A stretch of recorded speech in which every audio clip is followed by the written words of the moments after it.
വായിക്കുന്നതും അച്ഛൻ പ്രസംഗം പറയുന്നതും ഒക്കെ സത്യമാണ്. എനിക്ക് വേണ്ടി, അല്ലെങ്കിൽ അവിടെ ഇരിക്കുന്ന എൻ്റെ ഭാര്യ, എൻ്റെ ഓപ്പറേഷൻ തുടങ്ങുമ്പോൾ തൊട്ട് കഴിയുന്നത് വരെ മെഴുതിരി കത്തിച്ച് വെച്ചിരുന്ന് കരഞ്ഞ് പ്രാർത്ഥിക്കുകയായിരുന്നു.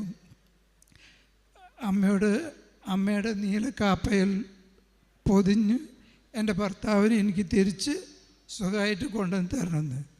അത് അമ്മ പറന്നു വന്ന് അവിടെ വന്ന് സാധീകരിച്ച് തിരിച്ചു വന്നു.